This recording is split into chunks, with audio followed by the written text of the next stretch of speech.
Welcome to Don't Trust Verify. My name is Forrest Total. In today's video, I'm going to be discussing some brand new news that just dropped today about the pull request on uncapping the op return data limit within Bitcoin using the Bitcoin Core implementation.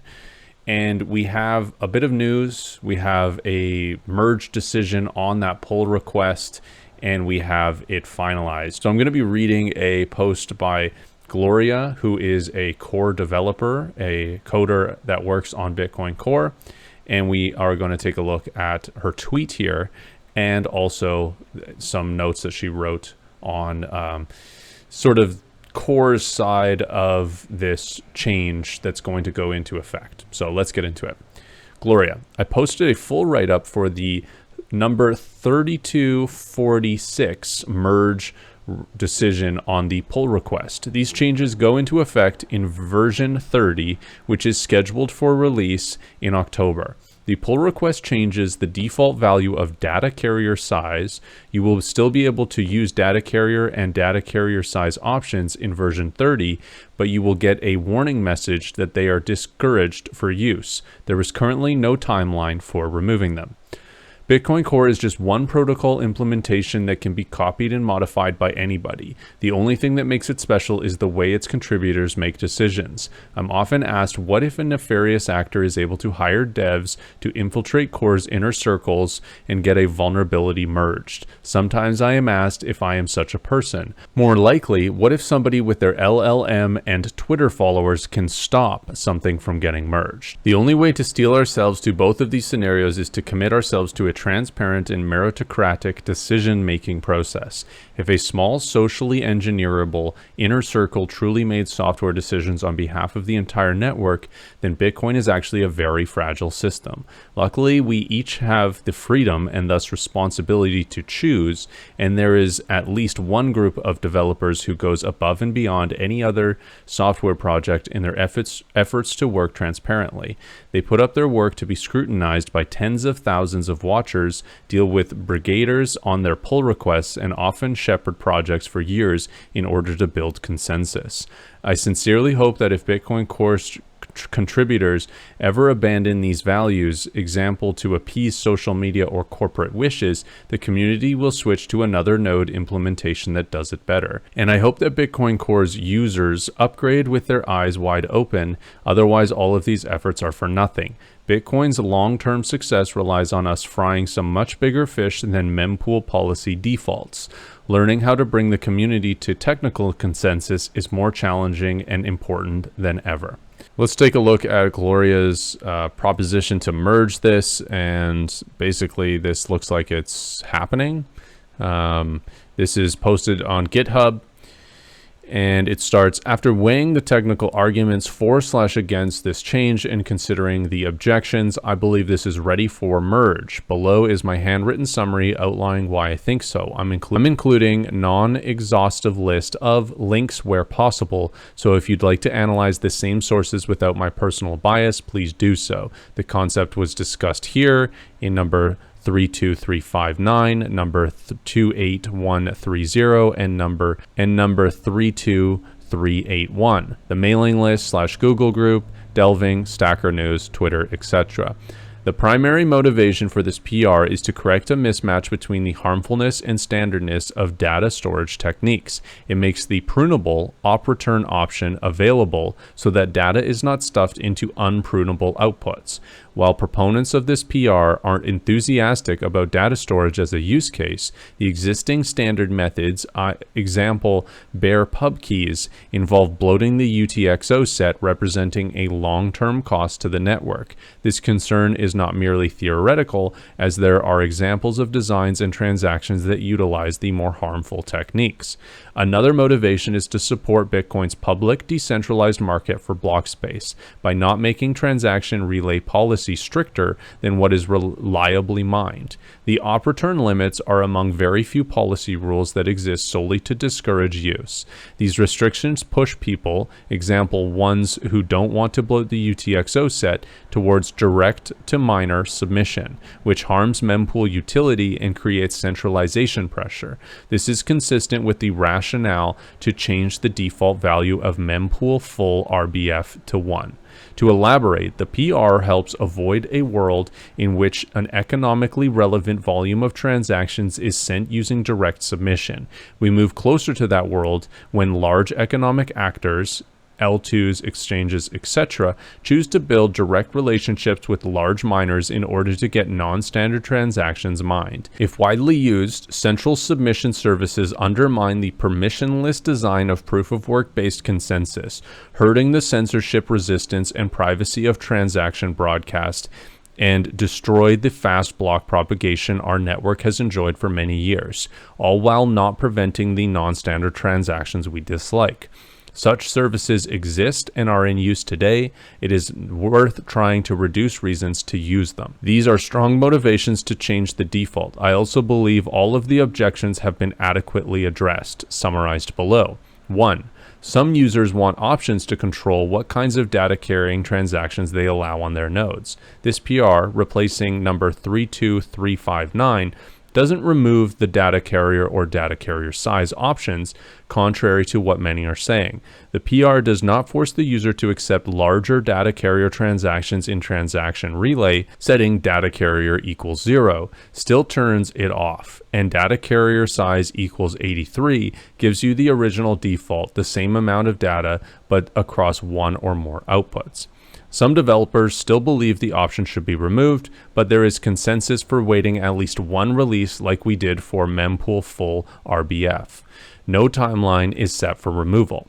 The options are depreciated in this PR, meaning they remain usable without any extra steps but are discouraged through a warning message. The discouragement comes from the development philosophy that all users' options should either come with clear recommendations for how to use them, or if no recommendation can be made, they should not exist or be discouraged.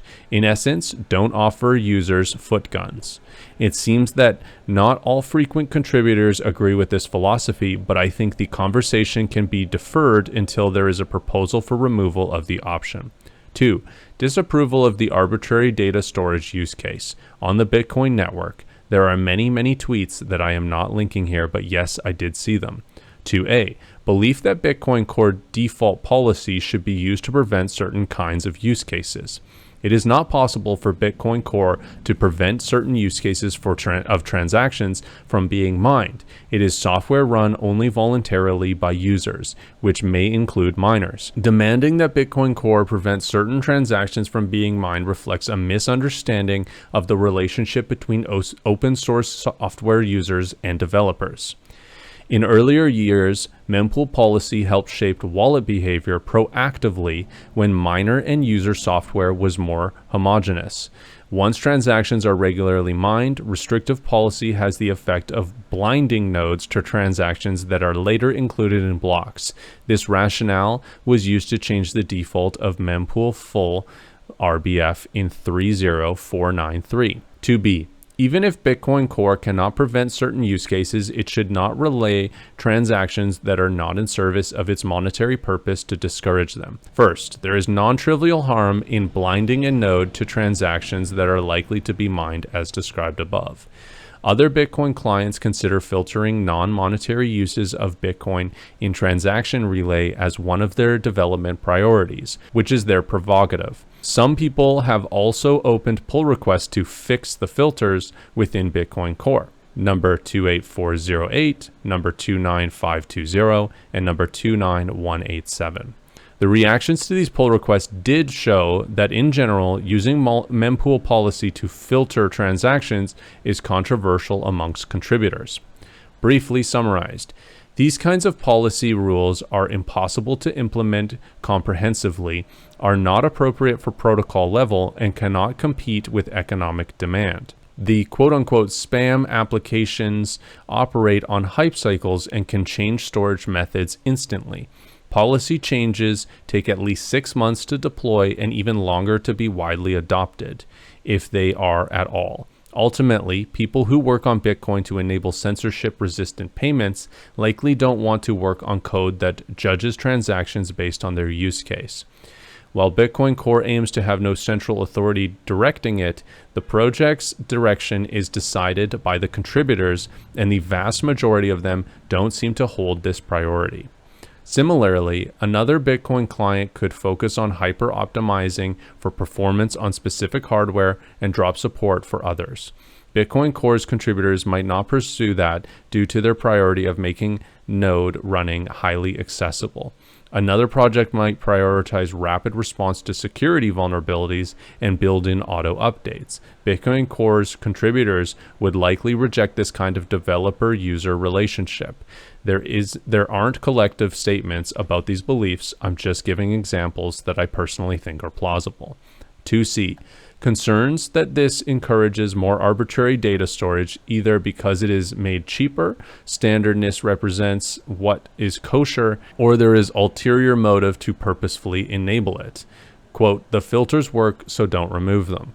The purpose of this PR is not to encourage people to flood blocks with op returns, just as changing the default of mempool full RBF to 1 was not a signal that people should try to cheat zero-conf merchants. The commentary across all platforms is overwhelmingly in favor of Bitcoin's monetary use case, even amongst those who think that arbitrary data storage is useful. Software users should look for projects whose developers demonstrate commitment to the monetary use case through their work, not through social media virtue signaling. The on-chain cost has not changed. Op returns are more expensive than non-Bitcoin perpetual storage methods within Bitcoin. Op returns cost proportionately more than typical payments that benefit from the witness discount.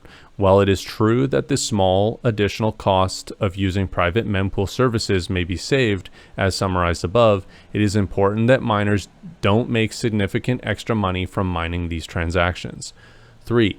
Belief that large op returns are spam, harmful, abusive, or dangerous to the network and should be discouraged in transaction relaying on these grounds. There are categories of transactions that policies should discourage: upgradable fields, security, and denial of service problems, and transactions that make it too difficult to access incentive compatibility.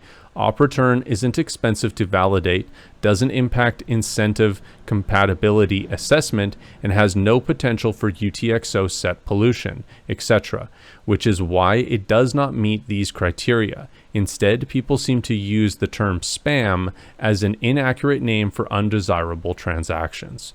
The introduction of these limits was indeed intended to protect network resources at a time when these outputs were not prunable. Blocks were mostly empty, and 1 sat per vbyte was almost free. Contrast that with today's environment, where prunable outputs represent a relatively low cost to the network, and there exists a substantial economic deterrent to filling blocks with op returns. One significant cost to Bitcoin is reputation. Many of us dislike the association with popular uses of op return, but this is far outweighed by other goals like compact block reconstruction and mempool utility. 4. Consideration for the approach of only raising the limit slightly, for example to the threshold at which op return becomes more expensive than inscriptions. Going back to the primary principle of not restricting policy further than what miners are confirming, unless there is another reason like denial of service. A small increase would not achieve this pull request's intended purpose. Then there are a bunch of resources, bunch of tweets, bunch of people's opinions that Gloria has built her own opinion and a proposition to merge this into Bitcoin Core version 30. And actually, I'm seeing here now that it does say that it is merged on the GitHub. So this is part of the new Bitcoin Core, which I believe was said that it will be released in October, if I'm not mistaken. And yeah, I believe that's what's happened here. Now, I think there's a lot here that's very interesting, of course. They don't reference it directly, but a lot of the opposition to this pull request, this change to Bitcoin Core, was brought up by people who use Bitcoin and believe in Bitcoin because if it's Bitcoin is an implementation of Bitcoin Core with additional filters added to it, basically, and a lot more configurability. Now, the problem with that, if using Bitcoin is, as a user, is that your mempool is going to look different if you filter out transactions until that block gets created. Then your mempool is going to look the same. So your fee estimation of looking at your private mempool is going to be slightly off. How much of an issue that is, I don't know. I don't really find that much of an issue personally. We've seen with Bitcoin that it has performed so well as software because it is so difficult to change. But the node implementation of Bitcoin Core is the user's experience of Bitcoin. When they download a node, when you start running your own node, it's going to be Bitcoin Core. You're going to click the big orange button. That is Bitcoin to you. And if there's changes that happen within that software, it's going to change how it's used by you, and maybe more importantly, how it's used by miners that use that implementation with those changes to it, and how other people use it because of those changes. So what I'm saying is, if op return limit is, as we see here, is raised or uncapped, and there's some users who want to use that op return space and fill it full of what others might deem as spam, some people might deem as spam, then that's going to affect the blockchain, which is what you're downloading by using this implementation. So yes, this change doesn't change anything in the consensus of what Bitcoin actually is. It's not actually a change of Bitcoin, but it's a change of the most used implementation of Bitcoin. And it has the most effect on potentially miners, but then because it has an effect on miners, they're going to mine certain transactions that are going to affect users because it's potentially going to change how difficult it is to run a node. I mean, that's really the problem, right? So they've done changes in the past to Bitcoin, and they have opened up these exploits and vulnerabilities for people to put arbitrary data into the blockchain in harmful ways or maybe less harmful ways. The idea here is that they're doing this change to make it so that when data gets implemented in here that's arbitrary, that's not financial, that potentially it's in a place of the block that is less harmful, specifically to pruned nodes. So before, there was these, I think it was fake pub keys that were used to, do NFTs or something like that. And that bloated the UTXO set. And if you're running a pruned node, you have to download the UTXO set. So that is mandatory. You can't prune that part out. But if you're downloading a pruned node, you could prune out this op return. So if instead of bloating the UTXO set, they're bloating the op return part of the block, that is potentially prunable and therefore allows Bitcoin to have more ability in the future to be ran by more and more people in a pruned way. And I think the problem with that really is that sometimes these changes can have unforeseen consequences. And I think that we've seen that happen with SegWit, we've seen that happen with Taproot, and will we see that happen with the op return change being merged into the new version of Bitcoin Core? I guess we'll see. I feel like I'm here at a very interesting part of Bitcoin's history to see if this does change things. I'm trying to be unbiased here. I do have my own opinions on this. I do think that filtering spam is possible to some degree. I do run Bitcoin I don't care about the fee estimation being slightly different. And I know that because I'm not a miner, I'm not changing the blockchain by running Bitcoin But I also think that if enough people adopted it, if enough people mined, created their own block templates, we could have an impact on making Bitcoin more financial transactions and less spam. But, I'm not a coder. I'm not reaching consensus in the developer space. And that's what's interesting about Bitcoin, right? Is we have all of these different consensus mechanisms, and one of them is the developers working on different aspects of Bitcoin.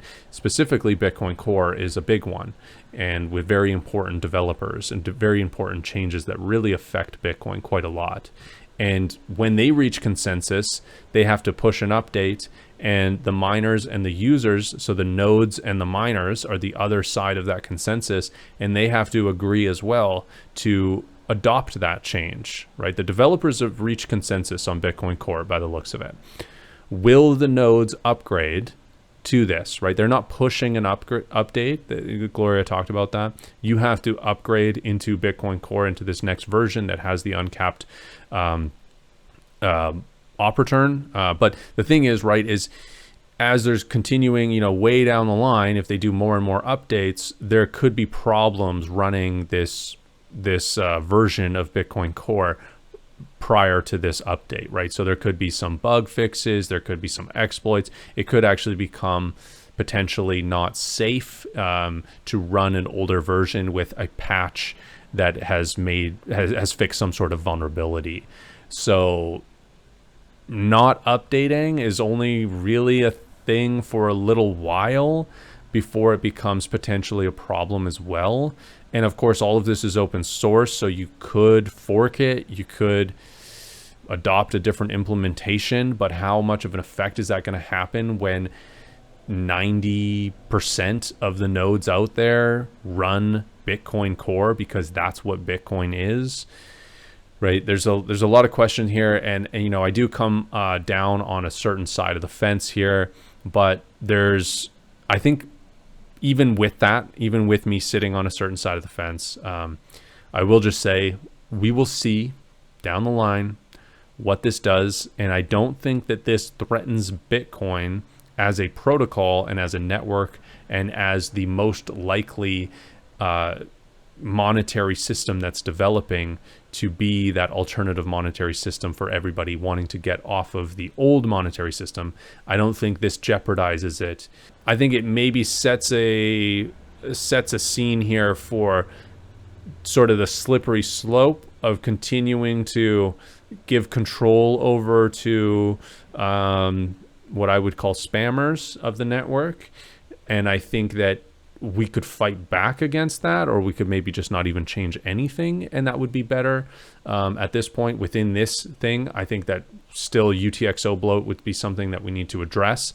We'll see how this all plays out, but right now, as it looks, this uncapped data carrier by default has been merged into Bitcoin Core and will be available on the next update, as far as I understand. Thanks everybody for watching. Don't Trust, Verify. My name's Forrest Hodel. If you want to book a one-on-one session with me to understand Bitcoin better, to deal with your security needs, anything like that, you can do so with the link in the description. And there's also links for discounts to all the things that you need in Bitcoin. A non-custodial Bitcoin exchange, Bitcoin Well. You get free Bitcoin for sign up. The BlockStream Jade, a great Bitcoin wallet, the Stampseed kit with a 15% discount. These are all things you need, and a Start9 server as well with a discount as well. So check out all the links below. Thanks everybody, and we'll see you on the next episode of Don't Trust, Verify.